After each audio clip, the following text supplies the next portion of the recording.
নমস্কার বন্ধুরা, আজ শেয়ার করব অনুষ্ঠান বাড়ির মতন এঁচোড় চিংড়ি রেসিপিটি বানানোর জন্য আমি এখানে 2 কেজি মতন এঁচোড় নিয়েছি।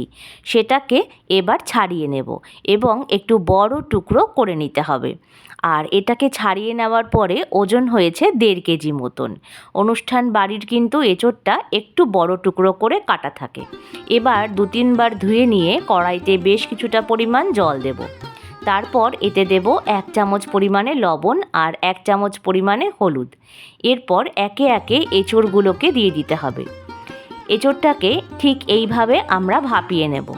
ঘড়ি ধরে ঠিক 10 থেকে 15 মিনিট এঁচোড়টাকে কিন্তু সেদ্ধ করে নিতে হবে। চাইলে এটা প্রেসার কুকারেও করে নিতে পারেন।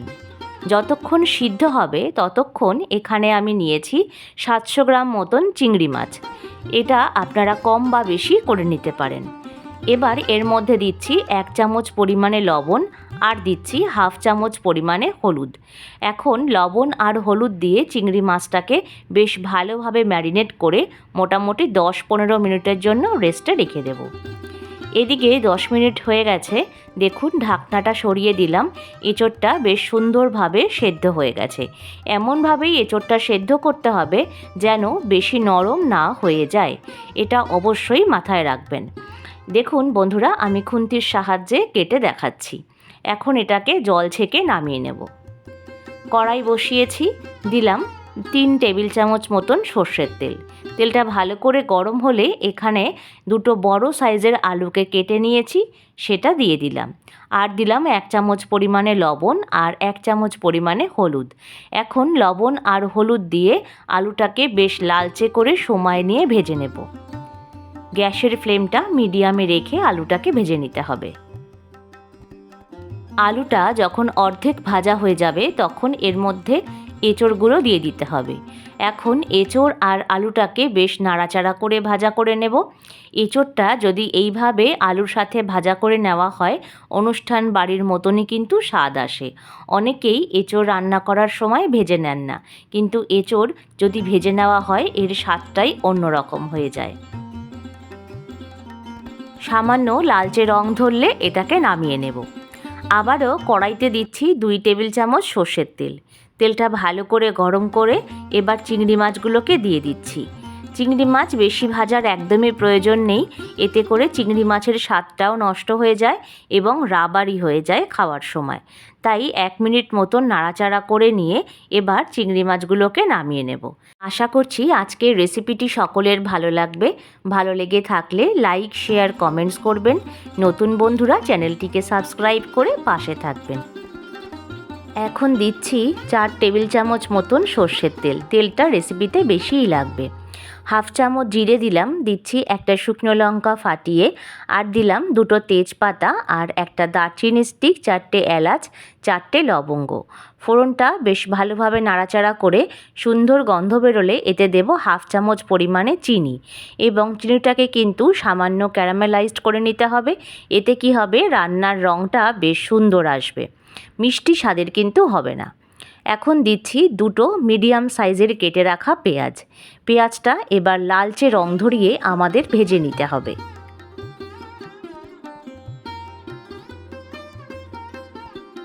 1 থেকে 2 মিনিট পেঁয়াজটা বেশ সুন্দরভাবে নাড়াচাড়া করে নেব। আর ঠিক এই রকম বাদামি রং চলে আসলে পরে তখন এর মধ্যে দিয়ে দেব 1 বড় চামচের মতন রসুন বাটা, আর তার সাথেই এতে দেব 1 চামচ পরিমাণে আদা বাটা। রসুনের পরিমাণটা একটু বেশি হবে। এবার এই উপকরণগুলোকে বেশ ভালোভাবে নাড়াচাড়া করে ভাজা করে নেব। 1 থেকে 2 মিনিট পরে এবার দিচ্ছি 2টো টমেটো এবং 2টো কাঁচা লঙ্কা পেস্ট। টমেটো এবং কাঁচা লঙ্কার পেস্ট দিয়ে এটাকে নাড়াচাড়া করে নেব, এবং সামান্য যখন তেল ছাড়তে শুরু করবে ঠিক সেই সময় 1 চামচ পরিমাণে হলুদ, আর তার সাথেই দিয়ে দেব 1 চামচ পরিমাণে কাশ্মীরি লাল লঙ্কার গুঁড়ো। এতে কি হয়, রান্নার রঙটা কিন্তু ভীষণ সুন্দর আসে। তেলের মধ্যে যদি হলুদ এবং লঙ্কার গুঁড়ো মিশিয়ে রান্না করা হয় এর রঙটা একদম অন্য রকম আসে। দেখুন বন্ধুরা, রঙটা কিন্তু সামান্য চেঞ্জ হওয়া শুরু করেছে এবং সম্পূর্ণ টমেটোটা কিন্তু শুকনো হয়ে এসছে। সামান্য পরিমাণ জল দিয়ে এতে দিচ্ছি হাফ চামচ পরিমাণে ভাজা জিরের গুঁড়ো আর দিচ্ছি 1 চামচ পরিমাণে ধনের গুঁড়ো। তার সাথেই দিচ্ছি 2 চামচ পরিমাণে লাল লঙ্কার গুঁড়ো। যেহেতু আমি অন্য একটি সিক্রেট মশলা দেব, তাই জন্য এই মশলাটা কম দিলাম। এবার ভালোভাবে এটাকে নাড়াচাড়া করে নেব এবং সামান্য রং ধরিয়ে কিন্তু কষিয়ে নেব। যতক্ষণ এটা কষানো হবে ততক্ষণ আরেকটি প্যানে আমি কিছু মশলা নিয়েছি 1 চামচ পরিমাণে গোটা জিরে, 1 চামচ পরিমাণে মৌরি, নিয়েছি 1 চামচ পরিমাণে গোটা ধনে, তার সাথেই আমি নিয়েছি 10-12টা মতন গোটা গোলমরিচ আর নিয়েছি 3টে মতন শুকনো লঙ্কা, আর তার সাথেই আমি নিয়ে নেব 8-10টা মতন এলাচ। এবার এই সবকটা উপকরণকে ড্রাই রোস্ট করে নেব। এটা মোটামুটি নাড়াচাড়া করে নিতে হবে 1 থেকে 2 মিনিট। তার মধ্যেই দেখবেন বেশ সুন্দর রং এসে গেছে। তারপর এটাকে একটা প্লেটে নিয়ে একটু ঠান্ডা করে এটাকে শুকনোভাবে আমাদের গুঁড়ো করে নিতে হবে।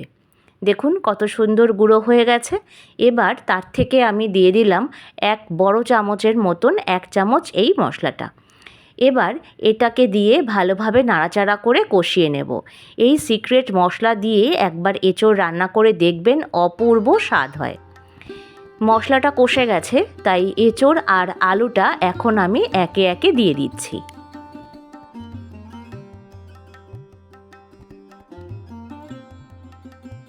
এখন এঁচোড় আর আলুটা দিয়ে বেশ ভালোভাবে নাড়াচাড়া করে কষিয়ে নিতে হবে। আর 2 থেকে 3 মিনিট ভালোভাবে কষিয়ে নেব। যত ভালোভাবে কষানো হবে তরকারির টেস্ট কিন্তু দুর্দান্ত আসবে। নাড়াচাড়া করে নিয়ে এবারে আমি দিচ্ছি ভেজে রাখা চিংড়ি মাছগুলো। এখন চিংড়ি দিয়েও বেশ 1 থেকে 2 মিনিট ভালোভাবে নাড়াচাড়া করে নেব। এতে সুন্দর একটা ফ্লেভার আসে। কিছুক্ষণ পরে দিয়ে দিলাম বেশ কিছুটা পরিমাণে জল। এঁচোড়ে কিন্তু জলের পরিমাণটা একটু বেশি হয়। একবার নাড়াচাড়া করে নিয়ে ঢাকনা দিয়ে ঢেকে দেব ঘড়ি ধরে 15 মিনিট মতন। 15 মিনিট পরে ফিরে আসলাম।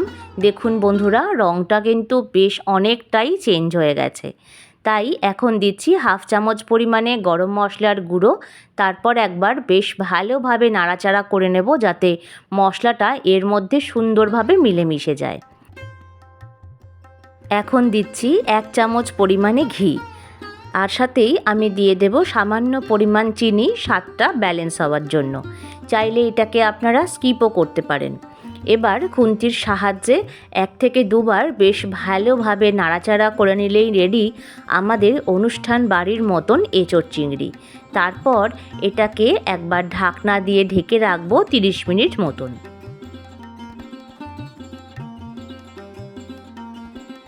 15 মিনিট পরে ফিরে আসলাম। দেখুন বন্ধুরা, কত অপূর্ব দেখতে হয়েছে। খেতেও কিন্তু অসাধারণ হয়েছিল। ভিডিওটি ভালো লাগলে লাইক, শেয়ার এবং কমেন্টস করবেন এবং দর্শক বন্ধুরা চ্যানেলটিকে সাবস্ক্রাইব করে পাশে থাকবেন। প্রত্যেকে ভালো থাকবেন, সুস্থ থাকবেন।